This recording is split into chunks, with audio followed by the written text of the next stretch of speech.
Welcome, everybody, to Gardening, Preserving, and Learning, a 25-minute show keeping you in the know. I'm your host, Joy Barrett. This show is presented to you by the WisconsinVegetableGardener.com and by Canning What You Grow, a series hosted by Holly Barrett on the West Veggie Gardeners YouTube channel, taking us from the very basics to the advanced levels so we all can learn more and can more of what we grow.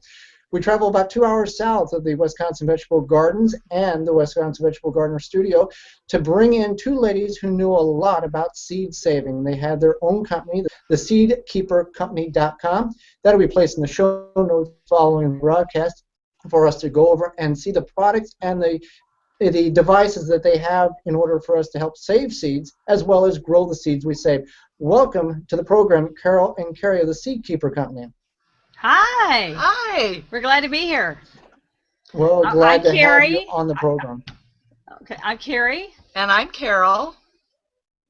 Glad to be So, here. ladies, you've got a massive amount of knowledge about seed saving. And I think a lot of people, there's two groups of gardeners. There's those who purchase their seeds, plant their seeds, buy new seeds next year. And there's a lot of us gardeners now who buy a certain amount of seeds, save the seeds that we can, and then purchase the extra seeds that we need next year. Let's talk about some of the biggest mistakes people have or do when they try to save seeds. I think the number one is they don't let them dry properly. That's the biggest thing. They find it raw, right? But they don't. If they don't dry out enough, and you put seeds that are still moist in with other seeds, it's like it's a terrible tragedy. It's like a disease. It is. It'll just become all moldy and spread to your seeds. It rots. And they can go through packages to other seeds. Right, now let's talk about, obviously different seeds require different types of drying or different periods of drying. Now, a lot of people say, hey, I got a dehydrator. Can I put them in the dehydrator to dry them out, or is that a no-no? We don't recommend doing that because there's a heat element to that. And when you dry seeds, typically they're to be dried in indirect sunlight. So that means that they're not near a heat source, that they're in a cool, aerated place. So, I just heard this very cool thing about lettuce seeds this week. If you're doing succession planting and you're putting your second crop lettuce seeds out, it's pretty warm in most places right now to grow. You stick them in the fridge first, cool them off, and then plant them. You'll have a greater chance of them germinating because they're cooler and they'll remain cooler in the soil before they get a chance to go dormant. And if the sun hits seeds while they're drying, it'll actually mess up the DNA inside that seed. Yeah, it can cause a dormancy or kill it. It can burn it out, really. So you want to keep it away from a heat source like that, and just have a nice breeze, nothing too strong, just enough of fresh air that it'll dry for over 24 to 48 hours. I like the corner of my kitchen counter. Right, that's what I was going to say. In the corner, away from direct sunlight, but where moisture can extract from the seeds. Exactly. We recommend that they use some type of screen underneath so that the air circulates all the way around the seeds. Try to really spread them out in a single layer, and then they'll all dry evenly. Now, isn't there a point where you can, even in that process, over-dry the seed, not necessarily putting it in the dehydrator, but putting it on the counter and leaving it for too long and allowing too much moisture to come out of it? Yeah, so there are technical percentages that you're supposed to use, like the big seed companies who are doing it, they'll dry it to 40%, humidity or 7% humidity or whatever. But you just need to make sure that, you don't want to leave them there for too long, That's with anything, they'll dry within a couple of days. And you can kind of feel, when they can bend still, they're good. When they break, they're dead. Basically.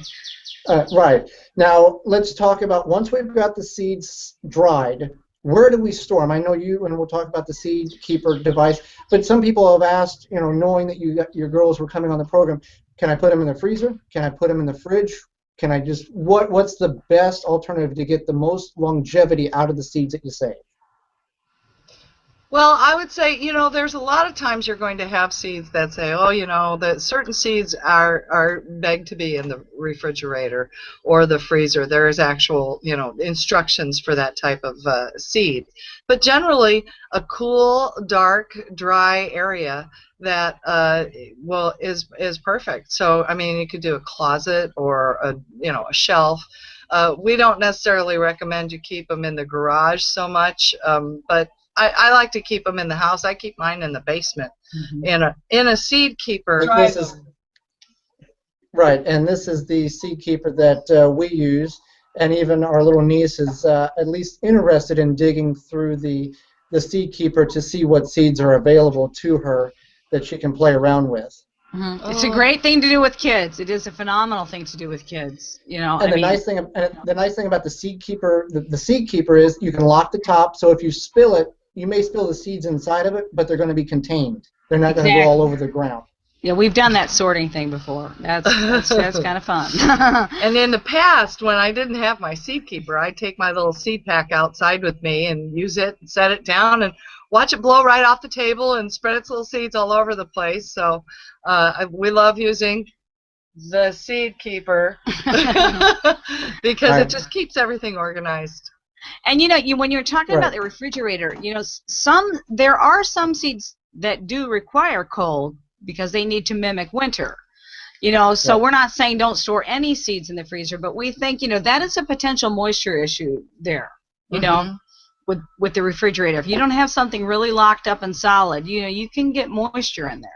I mean, we see it on our food. We see the condensation when we take it out of the refrigerator, right? Mm-hmm. Right. And, a lot of people feel that, we put a digital card up on our social media sites. A lot of people feel the seeds are power, and we've seen this through history. The people who have the food control have the seeds, have the food, and they control the people, and a lot of people believe that. But, I think seed collecting is a lot like baseball card collecting, automobile collecting, model collecting, and I'm sure you ladies are the same as at least me. The more seeds you can get, the happier you are. You never can have enough seeds. You're always trying to collect that new variety, that next variety, that unique variety. Right. Well, and the biggest challenge with all of that is trying to plant all of them or germinate all of them at some point. I mean, you have to pick and choose. Okay, I got 5 peppers. Okay, which one's not going to make the cut? So it's fun, and sometimes it's fun to rotate them through to different years. And when you store them properly, seeds can last a really long time. Mm-hmm. And like you said, seeds are power. Benjamin Franklin knew it.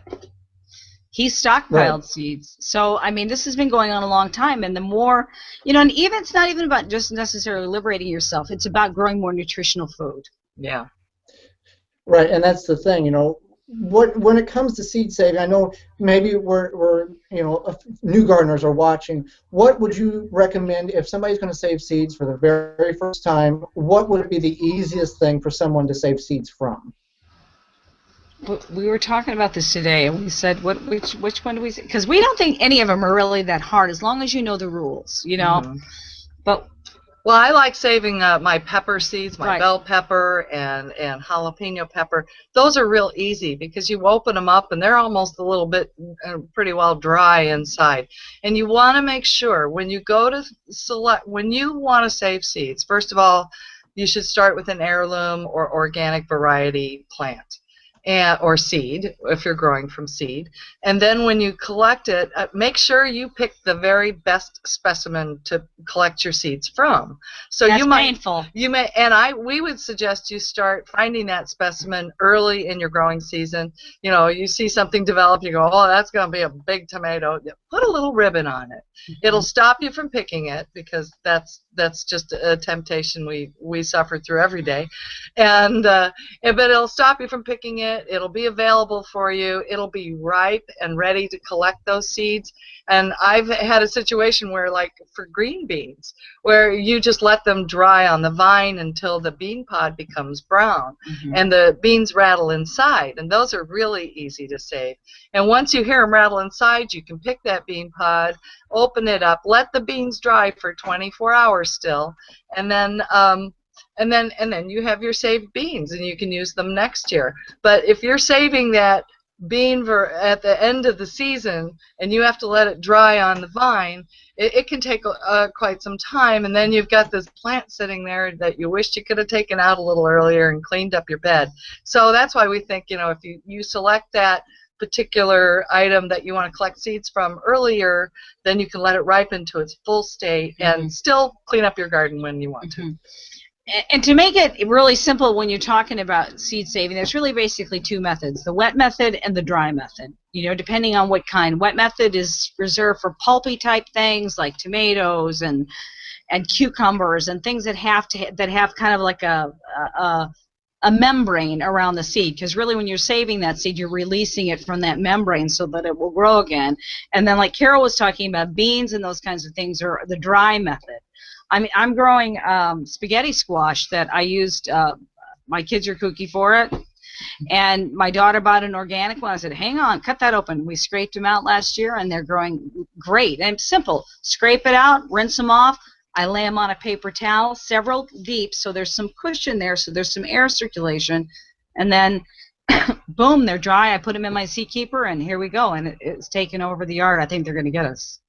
And we recommend that you store your seeds in seed envelopes, glassine seed-saving envelopes, which we happen to have in Gardener Friend in 20 and 25 quantities, small and large sizes. But they're really, if you're drying your own seeds, they're the best thing to put them in, because they still keep the right amount of dryness without sealing in moisture. And that's really important. Exactly. I mean, we get seeds all the time that we order from different places, and they come in little Ziploc bags, which is great. But they have specific drying conditions in those seed houses where they know exactly what the moisture is. We've been in a couple of places. Wow.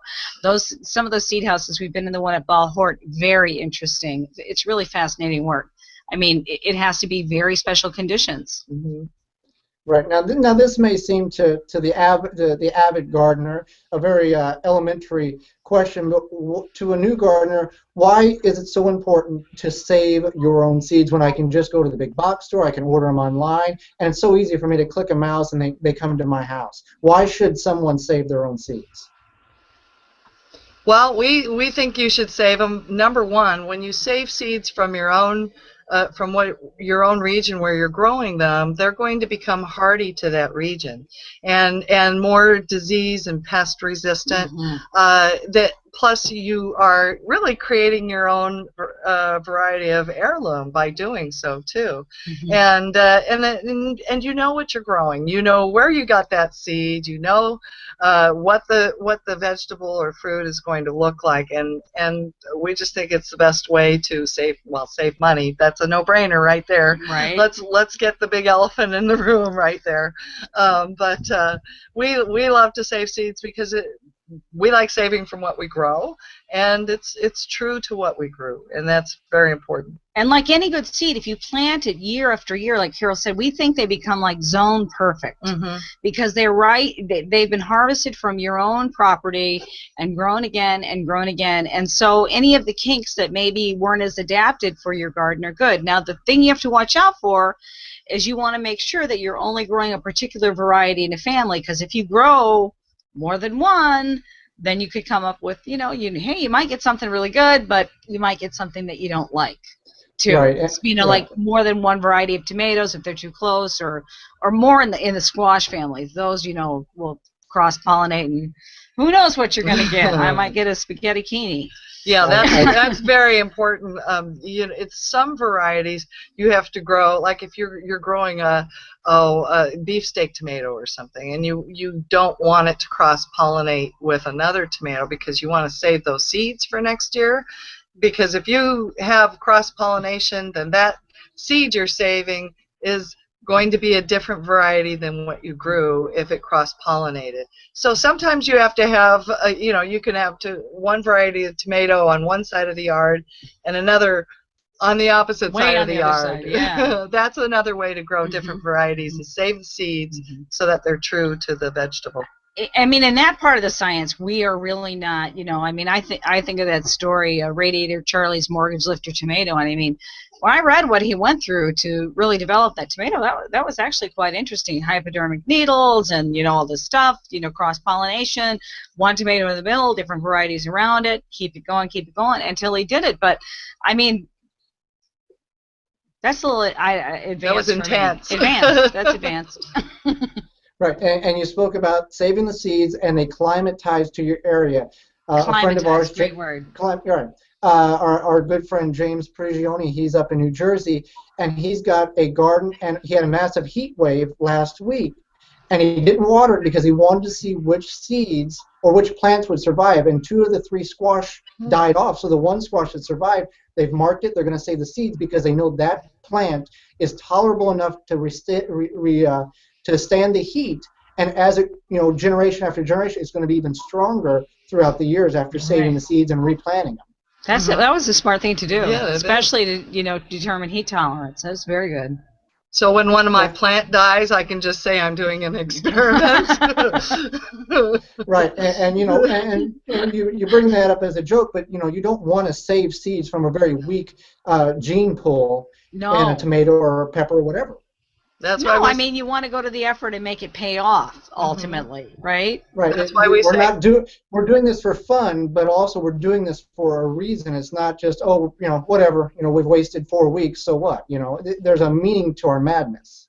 Right. So we believe it's really important to start. We like to start with heirloom quality seed, and we're going to have a blog coming up about Know Your Seed Company because we got some photos to show you of some things that we were told were something else that really weren't. Yes. So it's really important that you know the seed company because people will pass off crazy stuff for really supposedly pretty begonias. Don't be duped. Or geraniums. Don't be duped. Right.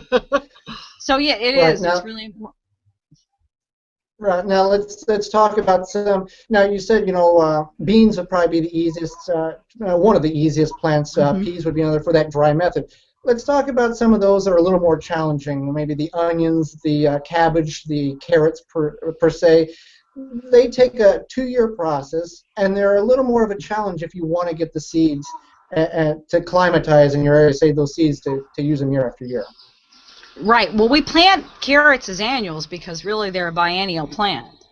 So as far as capturing seeds from those, we are not as adept at that. You probably could clue us in a little bit more on saving seeds from those. Those are ones that we, we're really good with the pulpy ones and things like that. But we know that you have to let the carrots go to seed to grab the seeds at the end. But we're impatient, so we plant them manually. I pulled one today. I'm sorry. I can't wait for them to ripe. Right, and the carrots, they come back. If you don't pull them, they'll come back next year, and much like a parsnip, they'll put a tall stalk or a stalk like lettuce does, and you'll have seed pods on it, and you'll have hundreds and hundreds of seeds off that carrot. And that is a patient thing. You have to be patient for that. It's not like a tomato where you can just pop it and let it ferment and go that route. It's a long process, but a very rewarding one, which we're going to try and hopefully be successful next year with. Yeah, that's very cool. I look forward to your video. Yes, we want to see it, and we love your videos. Oh, honestly. My goodness, I love them. They're really helpful. We recommend them to anybody who's starting out in gardening because there's a lot of great information. We've learned some very cool things from them, so it's awesome. Well, Holly and I greatly appreciate that. It's a lot of work, but it's something we really enjoy, and the feedback we get back, much like your comments, is payment for the work that we put into it. Well, it shows. It shows. You do a lot. Well, I mean, one of the things that we notice, when you ask people why are they starting from seed, there's nutrition, but we do know the economic aspect of it is a very big. So when you buy that pack of 250 seeds, there's no way most people, unless they have an acreage, big, acreages, I should say more than 1 acre, that they'll be able to plant all those seeds. So you have to become wise to which ones will last and which ones won't. And if you know they're going to last and you store them properly, you can get a good couple seasons out of, and then you're saving still from the new plants. Right. So you always have them as a backup. So let's talk about the longevity of some seeds. On our Saturday garden trivia a couple weeks ago, we learned that tomato seeds can last sometimes up to 10 years if properly stored, if stored correctly. What are some other very long-lasting seeds that you have learned can be saved in the seed keeper or in a proper seed saving method? I know one. Yes, go. Cantaloupe. Yeah, I was just going to say that. She stole mine. Cucumbers, cantaloupe. Gosh, all the main things you grow, really. If you really think about it, I mean, there's a story there was a fig seed found at Masada in Israel, thousands of years old, and they germinated and it grew. So you kind of have to do your own thing. I mean, there are ranges of longevity, but you know what? If that seed lasted and germinated after 2,000 years, I'd say try, maybe you want to intermix some of your older seeds with newer seeds and do some, backyard science and figure out if the older seeds are lasting, because then you can save yourself some money by not continuing to buy new ones all the time. And go ahead. If you have seeds and you're not sure if they're going to germinate, a very simple tried and true test is take 10 of them, lay them on a little wet paper towel, damp paper towel, and keep it out of the sun, but let it germinate. And within 48 hours or so, you should know if your seeds are viable. And then you can take a percentage of how many germinated and go, well, only half of them made it. I better plant twice as more in order to get the yield I want. It's we like to start with 10 because it's real easy. If seven of them germinate, you got 70% germination. So then some of those things that sound a little scary when we see them on the package. This has 94% germination. Oh, it helps you understand what that is, and I think that's a very helpful way to do it. Right, and that also is a great way if you're having difficulty getting that seed. You get good seeds and you're having difficulty getting that seed to germinate in soil. You can do that, get good root establishment, and then transplant it in soil as well. Yes. I mean, and then there's that whole aspect of you separating the seeds that you want to direct sow and those that you want to do some starting inside. So we sometimes do experiments with that too. Some of them we start inside and then we put it up against one that we've direct sown. And some, particularly in our burlap girdles, we get very good results from direct sowing. I direct sowed my jalapenos that I started early this year just did not do well. So I thought, okay, well, we'll direct sow them, and it's caught up to the other peppers. Right, and you talk about your burlap girdle, and if folks don't know what we're talking about, there's a couple pictures, I think, on our Facebook page, and Carrie's you're going to have a burlap girdle. You got them in what, 1, 5, and 10 gallon burlap girdles? You see it? Yes, it's good. Yes, we have a 1, 5, and 10 gallon size. That was the 1 gallon Carrie was just showing you. A beautiful 1 gallon. But they really, peppers and tomatoes grow wonderfully in there. You should see our tomatoes. They're monstrous. They say they're not supposed to outgrow their pot. Well, guess what? These are monsters. I mean, we take pictures of ourselves. If you look on our Twitter feed, there's one Carol there, she's dwarfed by them. I'm standing with my arms straight up in the air, and it's just touching my fingertips. And for people like us with suburban yards, they're great because you can tuck them here, tuck them there. You put a tomato cage right down in the 10 gallon. Easy, easy, easy. And we just get tremendous amount. I mean, we're going to be canning. Oh, yeah. Yes, we're watching your tomato canning videos. We're watching your canning videos. Oh, yeah. Now, I believe ours is a 5 gallon. We've got a rainbow blend tomato in it, and I think we're going to be pretty close. That's going to be hopefully our Christmas tomatoes. Hopefully during the end of the season we'll be able to bring that in, put it next to a very sunny window, and possibly try to extend the growing life on a tomato, because a tomato will not die until it gets too cold and actually gets killed off. Right, that'll be cool. We'll be very anxious. We've done indoor growing. Carol's growing green beans in the house. In my window. Girdles. I've had peppers that we keep, and then we bring them outside again, and they've got a good jump on everything else. There's that's the advantage. That's the advantage. You can get them planted, and you don't have to transplant them. They're already in their home. You can just move the whole home wherever you need to go with it. And then you just add some calcium or whatever to keep them going, some nutrients to keep the soil rich, and you're good. Now, for people who are still uncertain, what is the burlap girdle made out of? so everybody's clear on what we're talking about. It's not like a 1930s girdle that some people may No, it's remember. not. No laces. No, actually, it's two components. It's a commercial grade grow bag that is biodegradable. It's pre-drilled with drain holes so it drains, and then a burlap sheath that comes up over it to make it look pretty, to give it some shape and support. And then you just add your soil into it and grow it like it's a regular pot, but you're not starting with a 50-pound pot and adding 50 pounds of soil. You know, you're starting, and the beauty of it is, particularly plants, like we said earlier, like tomatoes and peppers, like warm soil. They like very warm soil. And this soil warms up because you've got that dark grow bag attracting the heat, and they're just wild. I mean, I wish we could take this computer out. You could see what we're talking about. I mean, they're enormous. Crazy. And they're just loaded with tomatoes. I mean, loaded. And all different varieties grow well in them. We haven't encountered one yet that doesn't. No. And peppers, they go crazy because they just love the heat. I'm going to stand on the street corner with some peppers to hand out. I know it. and if people say, "Hey, I can't grow because I'm in a fifth floor balcony apartment with a balcony," you could have a heck of a garden with a bunch of girdles. You really could, and that's that cool thing. You know, so many people feel challenged because of the space they live in. There are so many ways around it. And Carrie took just a black bag. You know, if you don't want to throw out the soil, you just want to amend it the next year, you can just cover up your girdle through the winter with a plastic bag and cover it, and it'll retain everything about it. The burlap, everything will stay just as it was when you covered it up. Two of my girdles that I'm growing 10 gallons that I'm growing girdles in, this is their second season, and they're doing great. So, and that's really easy because the 10 gallon is a hefty pot no matter what. But if you just cover them up with the garbage bag, it's great. And if you don't want to cover them up, you want to empty them out, all you have to do is fold them up and put them in a drawer until next season. You don't have some heavy, cumbersome pot to figure out where you're going to store and lift up on a shelf. Right. Well, ladies, I greatly appreciate you coming on the program. Before we leave, do you have any seed-saving tips for those who are watching that can help us all save more seeds this season before it's too late? I just say be vigilant. You know, choose early. You know, find a good tomato and make sure that you understand the processes.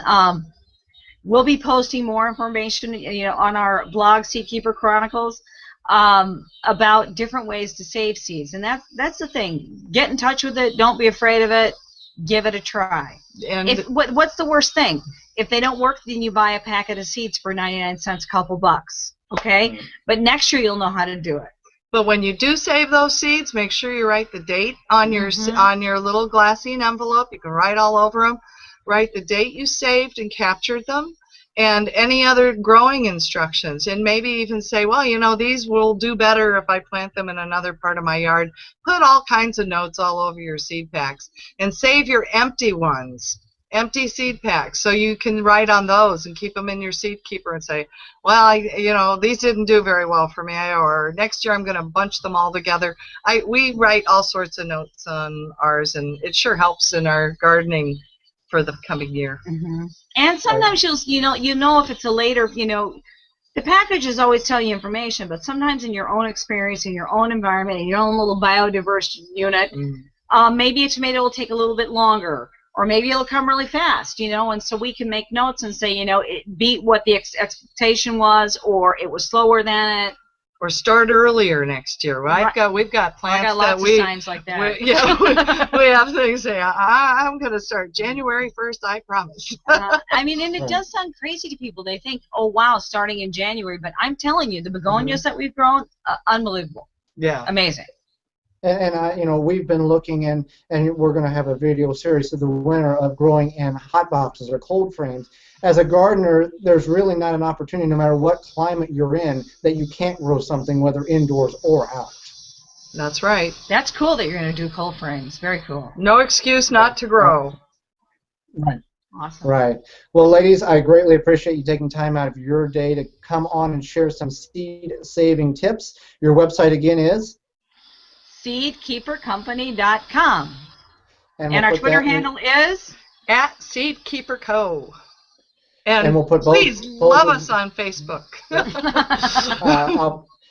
All those links will be in the show notes following the live broadcast. And until next time, those are the seed keepers, saving seeds because seeds equal power. I'm Joy Baird, reminding you all, until next time, stay in the know so you're always prepared. See you next time, everybody.